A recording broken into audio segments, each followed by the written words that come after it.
Asalaamu calaykum waraxmatullaahi tacaala wabarakaatuhu. Soo dhawaada mar kale. Waxaa weli inoo soconaya muuqaaladii taxanaha ahaa ee aan uga hadlaynay crypto exchanges iyo crypto trading.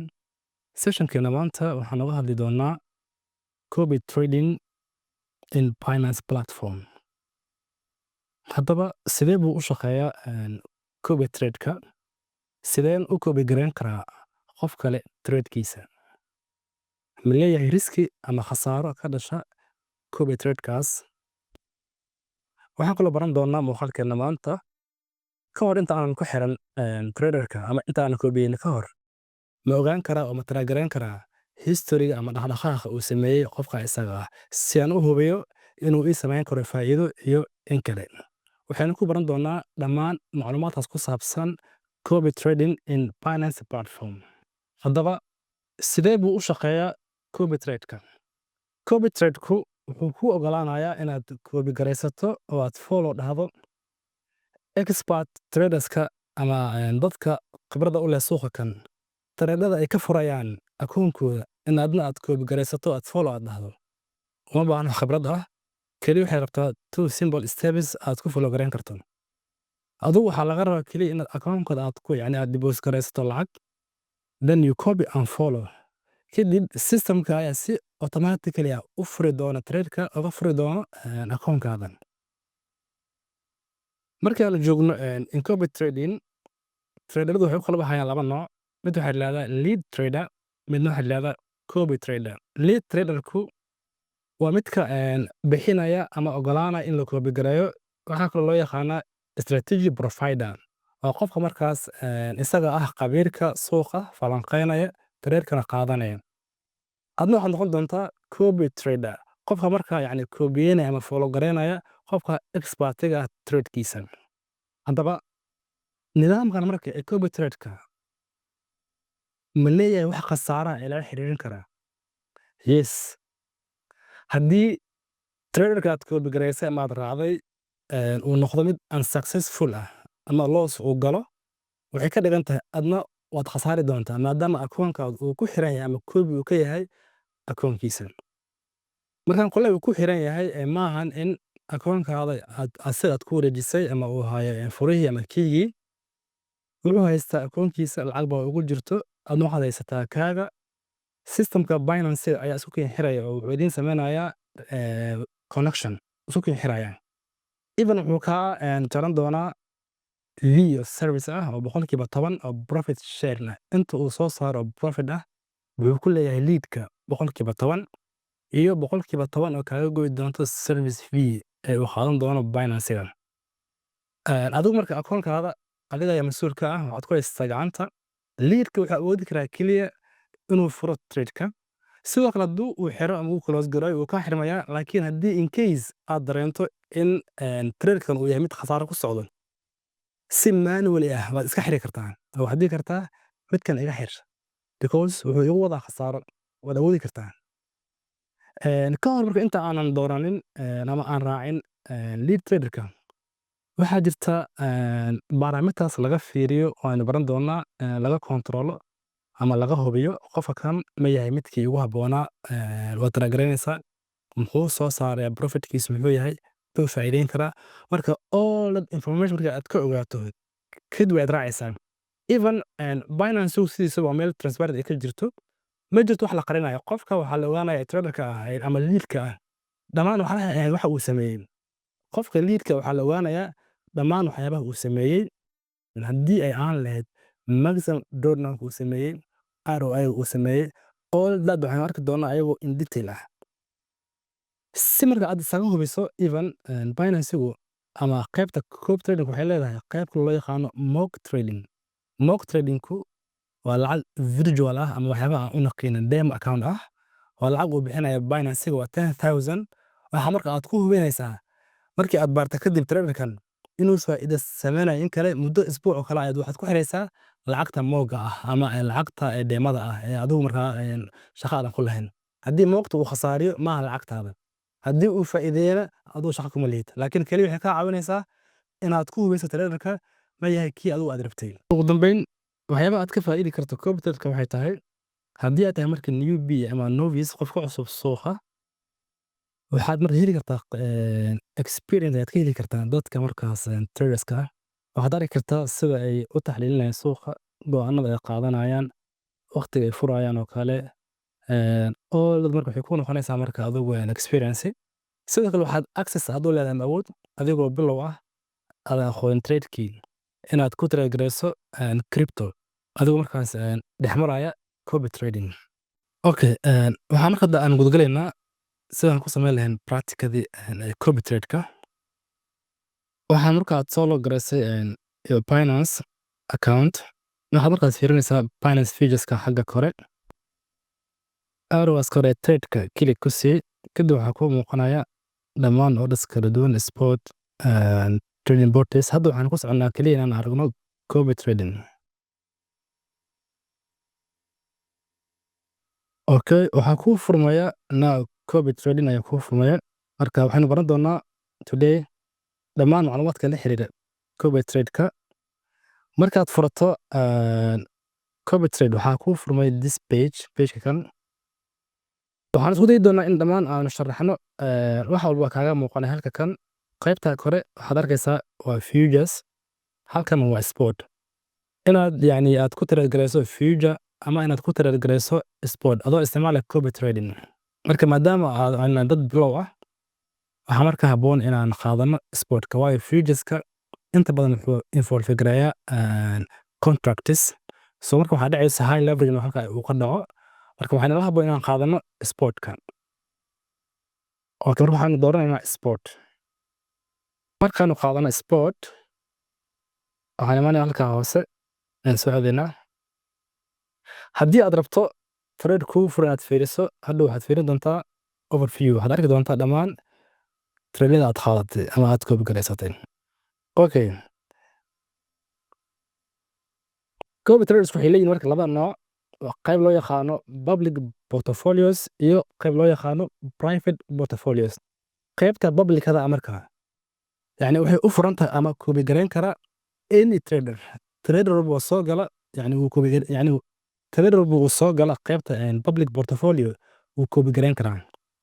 laakiin private portfolio kaliya waxa yani waxaad u baahanaysaa inaad hesho activation code marka waan fiirin doonaa. Okay, now marka waxaanas aan ku haysanaa dhammaan traderadii marka ahaa expertiga. So marka qof walba wuxuu leeyahay parameters aynu ku cabirino dhammaantood. waxaan samayn karnaa comparison ama isbarbardhig traderkee ugu fiican kee inoo soo saari kara faa'iido badan. Marka waxaan fiirin doonaa meelaha laga baaro inuu yahay traderku mid fiican saxan ama professional ah ama successful ah. intan waa hal page. haddii marka aad kuwa kale aad ku qanci weyso waxaad aadi kartaa next oo ah page 2 3 4 ilaa iyo madaba 134 inoo muuqanaysa. waxaa inoo muuqanaysa ilaa hadda 134 page. So marka waxay ka dhigan tahay marka lead tradersku baan waa kuwa aad u fara badan. marka waxaad dooran kartaa midka aad rabto. haddii in case uu jiro trader aad garanayso kale ama aad taqaano halkaas search button-ka ku dhifo then type garee magaciisa wuu ku soo bixi doonaa. Okay, halkan waxaan ku haysanaa parameterska aan rabno inaan ku baarno traderka wada uu yahay mid successful ah ama mid markaas aan ahayn successful. waxa u horeeya waa dayska ama time frame-ka 7 days inaan ku fiirno 7 maalmood ama 30 days 90 days.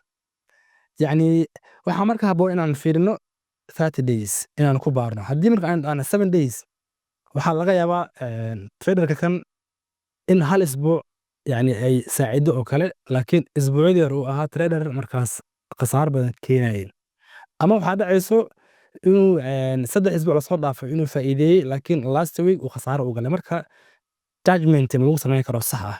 so marka si aan u helno accurate judgment waa inaan doornaa 30 days and above. mar walba the high time frame ayaa aad u fiican inaad doorato. Okay, marka now waxaanu dooranay time frame 30 days ah. waxaan marka aan fiirinaynaa BNL. BNL waxaa laga wadaa waa profit and loss. mid walba wuxuu leeyahay profit and loss. meesha ku muuqata kan ugu horeeya kale waa crypto lema ninka loo yaqaano. wuxuu soo saaray 30 maalmood 26,000 iyo 859 oo profit ayuu soo saaray. sidoo kale qof walba wuxuu leeyahay marka wuxuu samaysanayaa followers ama copies uu ogolaanayo kanoo kale wuxuu ogol yahay inay soo koobi garayso 1,000 ruux now wuxuu haystaa 999 oo hawo dhiman hal qof keliya haddii hal qof uu qaato waxay ka dhigan tahay qof kale ma follow garayn karo qofkan oo kale waa 300 ayuu ogol yahay laakiin now wuxuu haystaa 140 okay marka waxaanu aragnay profit and losskii now uu sameeyey qof walban uu sameeyey kanoo kale wuxuu sameeyey 15,200 kan wuxuu sameeyey 5,000 waa soconaysaa marka qof walba waxaa leedahay muxuu sameeyey marka waa mid ka mid ah parameterska lagu fiiriyo traderka inuu yahay mid faa'iido inoo sameynaya ama inuu yahay mid markaas aan sameynayn faa'iido fara badan waxaan kale ogaan doonaa parameterska lagu fiiriyo kee ugu habboon ma BNL-ka ROI-ga MDD-ga muxuu yahay waanu fiirin doonaa okay next waxay noqonaysaa ROI waxaa laga wadaa waa return on investment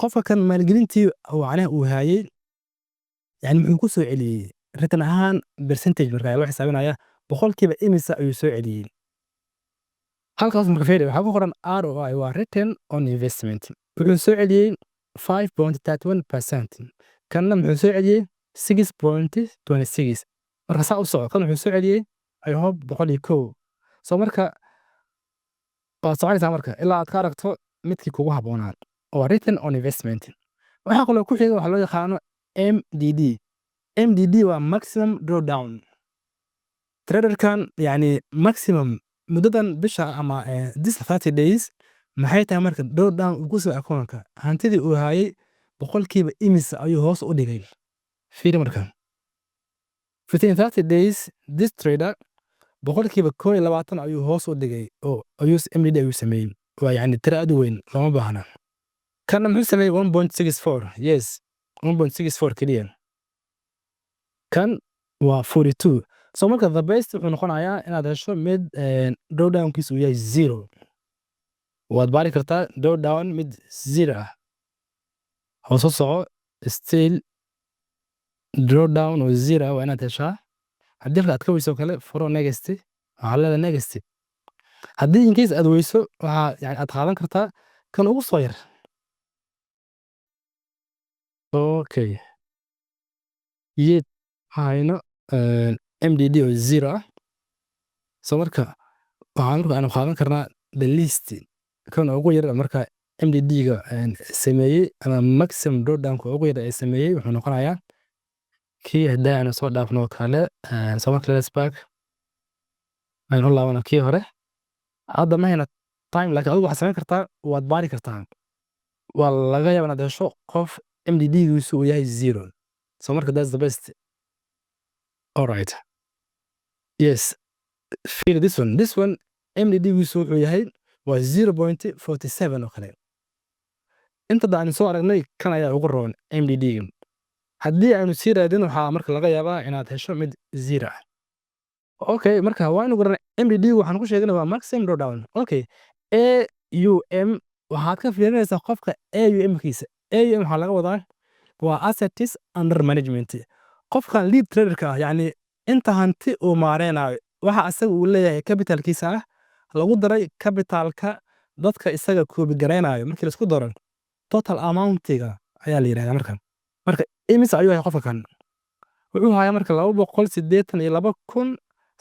282,396 oo lacag ah ama asal ayuu hayaa ama ayuu ku sameynaya management this one waa 38,800 and something ayaa ah under management so marka waxa aad u qurux badan mar inaad raadiso qofka marka manage gareyn lacagta ugu fara badan because wuxuu leeyahay qofkaas oo kale more liquidity ay active taala marka wuxuu heli karaa marka suuq fiican oo volatile ah ama wuxuu kala qaadan karaa different assets ayuu isticmaali karaa waa qaybta AUM-kan qaybtan waa copy traders waa inta markaas qofka kan copy garanaysa aad fiirinaysa how many ayaa qofka kan yani copy dhahday oo kale waad arki kartaa waxaad fiirinaysaa sharp ratio waxaa la yidhahdaa waa qofka kan percentage-ka yani uu soo saaray waa cabir lagu cabiro sharp ratio qofka return-ka uu ka sameeyey portfolio uu isticmaalayo iyo return-ka uu sameeyey ratio ahaan midkee weyn. So marka mar walba the greater the ratio value the attractive to adjust the risks. As long as qofku uu weyn yahay ratio ama sharp ratios uu weyn yahay waxay ka dhigan tahay inuu high yahay risk tolerance-giisu waa very high. waxaa ka filan halkaas sharp ratio 0.76 2.5 yes 2.5 sidoo kale mar walba uu weyn yahay risk sharp ratio risk tolerance-igu waa very high. Okay, inta marka waxaan ku aragnay dhammaan parameters-ka aynu ku baari lahayn qofka trader-ka ah si aan ugu xirnay. Haddii marka aad rabto inaad ku samayso comparison dhowr trader, for example waad raadisay oo kale waxaad soo heshay 5 ruux 10 ruux oo kale tan waxaad tan u samayso comparison maxaa samaynaysaa? Okay, waxaad samaynaysaa meesha ay ku qortay VS waa compare isku barbardhig between two leaders. Ka hor inta aan samaynin marka hore aanu fiirino individual inaan u baarno. Okay, for example waxaan rabaa inaan baaro qofka kan magaciisu yahay Moonshot oo kale. Moonshot ayaan furayaa. Okay, markaan furo Moonshot wuxuu haystaa Cobias 145 ah wuxuu trade gareynayay 66 maalmood. Total Cobias-ka waa 251. Total Cobias waa inta markaas Cobi gareysay inta asaga uu shaqeynayo. Laakiin now wuxuu haystaa 145. Okay, mock Cobias-ka mock Cobias waan soo sheegnay mock waa yani waa demo trading. Mock waa demo trading yani waa kuwa markaas isticmaalaya qaybta dheemada lacagta sax aan ahayn ee loo yaqaan mock. So marka qofka wuxuu haystaa 2764 oo ah mock traders yani kuwa markaas kula shaqaysanaya demo. Alright, hoos u soo soco waxaad arki kartaa performance uu sameeyay within 30 days muxuu sameeyay si gaar ah marka ROI-giisu waa imisa, PNL-ka uu sameeyay waa imisa, sharp ratio uu sameeyay, MDD waxaan hore u soo sharaxnay. Win rate-ka uu sameeyay yani win rate 24.24% ayuu win gareeyay. Winning days 66 maalmood wuxuu ka guuleystay 16 maalmood. Marka guys in Binance actually there's a transparency wax lagu qarnaa ma jirto. Waxaad arkaysaa yani qof walba wuxuu sameeyay. Halka marka waa lead trader-ka si gaar ah overview-giisa. Waxaad arkaysaa Cobias-ka inta uu sameeyo PNL ah 66.85 oo maalinta ayuu ku jiraa qofkan. Daily balance-ga yani waa inta markaas balance ahaan uu haysto kale. AUM waxaan u soo sharaxnay profit sharing waa 10% waxaan u soo sharaxnay. Minimum Cobi amount inta ugu yar markaas uu ogol yahay in lagu Cobi gareeyo last trade uu qaatay. Halkan marka last trade marka waxaad ku ogaan kartaa qofka inuu yahay active in kale. Now kan wuxuu qaatay last trade waa bishii February 17 waa shalay. Last trade wuxuu galay waa shalay. Alright, weli waa socon kartaa. waxaad fiirin kartaa holdings-ka kuwa hadda uu hayo kale. Now trade-ka kan wuxuu sameeyay uu qariyay qaarkood laakiin way soo saaran. Laakiin this trader uu qariyay wuxuu ka dhigay hidden saan loo arkin. Okay, waa qaybta holdings-ka. Haddii marka aan waxaan aadi karnaa history-ga trade history. This trade history yani waa history-ga uu soo qaatay before uu sameeyay muxuu sameeyay qofka kan. All this trade histories markay waa kan shalay uu qaatay. MBSDT ayuu qaatay wuxuu u qaatay sell you see marka all this waxay tahay waa trade history uu asaga uu sameeyay. Okay, balances uu sameeyay Cobi traders marka ku xiran you can access baad kartaa all the Cobi traders isaga ku xiran weliba duration-ka ay ku xiran yihiin 22 days yani you can have in here all information about the Cobi traders amount ay haystaan ama ay kula xirteen oo kale qof kasta inta weel oo faa'iido ah. For example user-ka ugu horeeyo kale waxaad arkaysaa ID-giisa qofkan oo kale amount wuxuu kula xirtay $111 oo USDT ah. 7% ayuu faa'iiday. ROI waa 7% waa 22 days. qofka ugu faa'iido badan waad arki kartaa ama wuxuu sameeyay all this. marka ma jirto wax markaas fiirina markii loo fiiriyo xagga performance-giisa.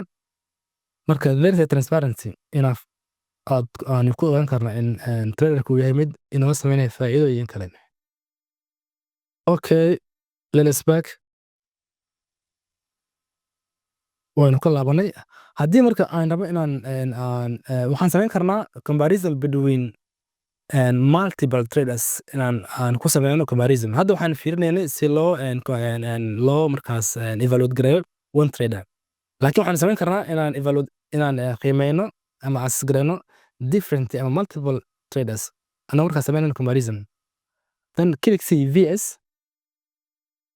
Markaas VS click waxaa ku soo muuqanaya pagekan. Halkan marka waxaad arkaysaa dhammaan baaraamitaradii. Markana waxaa inoogu jira 3 traders. Haddaad iska saar these traders dib u saar. Okay, markana waanu ka saarnay. Haddii markaan u baahno waxaan kusoo dari karnaa kuwo cusub. Kolka waxaan leedahay add ugu soo darta trader. Haddii aad taqaan magaciisa qoro. Haddaad aqoonina halkaa ka raadi. A symbol. Haddii aad taqaano qoro. Haddii aad aqoonina halkaa ka dooro. 1 2 waxaan dooran 2 trader oo kale. Waxaan dooranay 2 traders ama 2 lead traders ayaan dooranay. Okay, we add it. Waanu ku darnay. Okay, markana waxaan haysanaa these traders wax qabadkoodii ayaanu haysanaa. Waa kora. Here is basic information. Within 7 days maxay sameeyeen? Haddaad doonto ka dhig 30 days to have more accurate information. Markaysaa ku mid isbedel. Okay, waxaan ku darno trader kale. Waxaan raacsinaynaa another trader ayaan soo raacsinaynaa. Good.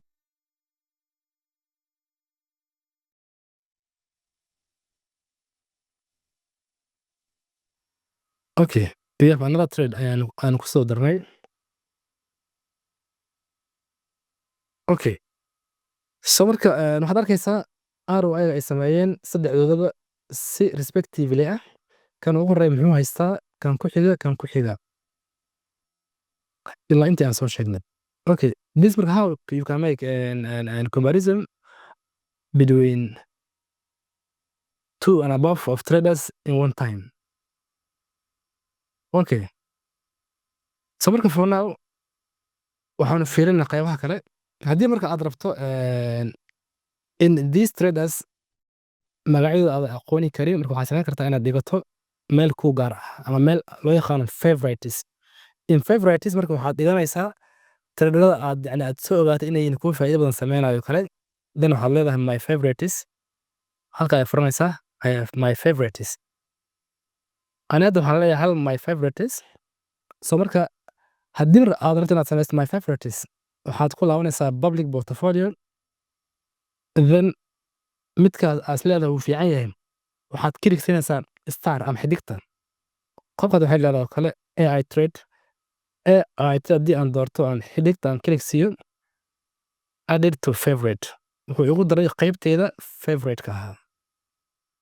You see is my favorite. Alright. So marka in favorite now marka waxa igu soo biiray ninka leeyahay AI. Marka haddii hadda aan u baahdo in comparison way ii fududahay inaan aan toos aan u soo abaaro my favorites. Weli waxaa ku muuqanaya sidoo kale private portfolio. Private portfolio wax kale maahan keliya wuxuu uga duwan yahay kuwa kan. Waxaa arkaysaa qaybta koobi waxaa saaran quful. Kii hore fiir public ahaa. Public waxaan ku sheegnay waxaa koobi gareyn kara ama raaci kara qof walba. You see here you have copy. Laakiin marka noqoto private waxaa saaran quful. It means qof walba ma raaci karo. Then yaa raaci kara. Waxaa raaci kara qof iyaga la soo hadlay ama qof waxaa raaci kara keliya qof la soo hadlay qofka kan ee traderka waa la hadlaysaa. Then wuxuu ku soo diraa invitation code ayuu ku soo dirayaa. Haddii aan copy wuxuu leeyahay please gidi ama ku verify garay your invitation code ma haysanaa may. Then maxaan sameynaynaa? Waxaan sameynaynaa waan dooranaynaa isaga markaan doorno kadib halka hoose wuxuu inoo soo saari doonaa chat room. halka hoose waxaan ku arki doonaa chat room. marka aanu kala hadlayna xagga chat room waxaan leenahay qofka isaga waxaan ku sheegaynaa danteena. Tan waxaan leenahay chat room ka tag. chat room markaad tagto kadib halka marka kala hadal submit waxaad u sheeg. marka aad la hadasho kadib wuxuu kuu soo diray invitation code, then soo qaado invitation code-ka waxaad la imaanaysaa qaybtaadii kale. I hope that's enough. aanu ku ogaan karno traderska kala duwan marka aynu dhahno public iyo markaan dhahno private. sidoo kale waxaynu baranay qaybta loo yaqaano favorites-ka. Okay, marka waxaanu aragnay different parameterska kala duwan iyo sida marka loo talagalay dhammaan traderska. waxaan ku fiirin dan walba waxaan ka fiirinay qaybta P&L-ka xagga profit and loss-ka waxaan ka fiirinay ROI ama return on investment ay sameeyeen oo kale. waxaanu fiirinay MDD oo ah maximum return ay sameeyeen oo kale. waxaanu kaloo aynu ka baarnay intee commitments ku xiran. waxaanu kaloo fiirinay assets under management yani hantida ay hayaan dadkan yani sida loo aaminay inta ruux yaraaday. Okay, kana marka waxaan sameynaynaa stepskii kale ee noo harsanaya ahayd inaan toos aan u raacno ama aan dhahno copy. Okay, marka before aan dhahin copy waxaad dhigi kartaa mock, laakiin marka hore aanu barano copy-ga. click copy-ga. Okay, markaad siiso click copy-da waxaa kuu soo bixi doona page-kan. Okay, marka waxaa ku muuqan doona fixed ratio iyo fixed amount. haddaba maxay kala yihiin fixed ratio iyo fixed amount?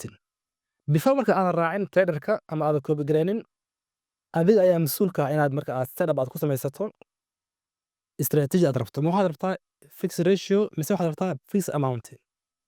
haddaba maxay ku kala duwan yihiin fixed ratio markaad isticmaalayso iyo markaad isticmaalayso fixed amount? waan fiirin doonaa. in fixed ratio markaad isticmaalayso sida ku muuqato waa ratio yani akoonka aad ku xiranayso lead traderka ah iyo akoonkaada waxay noqon doonaan proportionally, taasoo ka dhigan in loo isticmaali doono as a percentage. Okay, markaad soo dhahdo copy aad rabto inaad copy garaysato ama aad follow garayso lead traderka, ka hor intaadan copy garayn waxaa ku muhiim inaad barato ama aad ogaato maxay kala yihiin labada nooc ee lagu qaato copy-ga. method ama mood waxaa loo yaqaanaa fixed ratio mood. moodka waxaa loo yaqaanaa fixed amount mood. waa laba nooc oo kala duwan. maxay kala yihiin maxayse ku kala fiican yihiin ayaynu baran doonaa. in fixed ratio markaanu joogno lead traderka akoonkiisa iyo akoonkaada waxay noqon doonaan proportionally. ku xiraan sharaxo yani wuxuu u furi doonaa qaab ah percentage. haddii for example lead traderku uu haysto akoonkiisa $10,000 oo kale, akoonkiisa uu ka furo 50% oo kale for example wuxuu ugu talagalay 50%. adna waxaa kugu jirta 1000. marka si automatically ah systemka ayaa yani si automatically ah systemku wuxuu ka furay akoonka adna 50%, taasoo u qalanta $500. aad ugu fiirso akoonka lead traderka waxaa ku jirta 10,000 waxaa laga furay 50%. this 50% waxay u dhigantaa in lead traderka uu isticmaalayo 5,000, adigu waxaa kugu jirta 1,000 ama let's say 100 even waxaad wataa $100 oo kale, waxaa adna ka furmi doonto $50 because of 50%. so marka this called proportionally ayuu u furayaa akoonkaada. so marka halka kan waxaad dhigan doontaa copy amount intaad ugu talagasho $100 ayaa ugu yar ilaa iyo 50,000. haddii aad dhigato $200 oo kale $100 oo kale waa symbol. mar walba akoonku wuxuu u furmayaa si proportional oo ah percentage ah. intuu ka furo lead traderka in la mid ay aadna kuu furmi doonto. okay, marka aad dhigato copy amount aad ugu talagashay dadka waxaad dhigi doontaa waxa loo yaqaano stop loss. this stop loss is very important. stop loss weliba waa recommended, aad ayaa loogu tala bixinayaa. stop loss kan wuxuu noqonayaa iga celi khasaaraha ama iga jar khasaarahan. waxaan loo fiirinayaa as ROI. waxaa leedahay waxaan ogolahay inaan khasaaro 10% oo kale 20% oo kale. adoo marka loo fiirinayo percentage ahaan haddii ay kugu jirto let's say $100 oo kale aad waxaan ogolahay 20%, it means waxaad khasaari doontaa $20. waxaan hadda aan aragnay moodka la yidhaahdo fixed ratio. waxaan hadda aan u gudbaynaa moodka kale ee loo yaqaano fixed amount.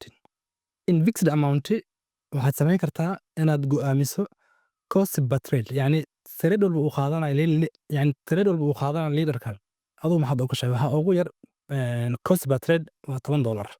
waxaad dhihi kartaa trade kasta uu qaato leaderka anigu waxaan ogolahay inaad igu qaado $10.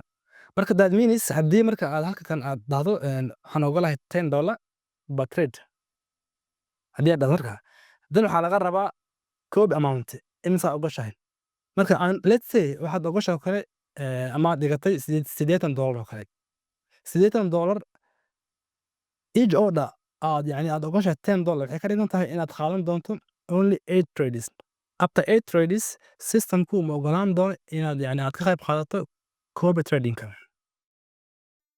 Okay, then intaa kadib isagu wuxuu leeyahay sidoo kale stop loss waa recommended iska percentage waxaa leedahay waxaan ogolahay 10%, 20%, even 30%.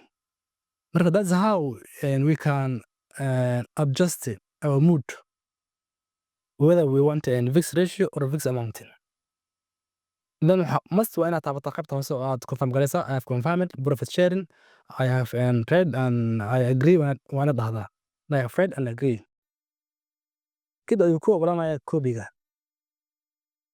Okay, halkaa marka waxaa gabagabo inoo ah qaybtaynii ahayd copy trade-ka. maxaa inoo harsan Nerisberg in case marka haddii aan rabno aan qaadano oo kale moog si aan u hubino waa very simple. waxaan leenahay oo kale this guy JCG oo kale aan fiirino moog ninkaan oo kale waan fiirinay tradekiisa uuna la fiicnaaday marka before aanan qaadan realka ama lacagteena waxaan ku tijaabinaynaa moog waxaan leenahay moog markay tahay marka mooga ma laha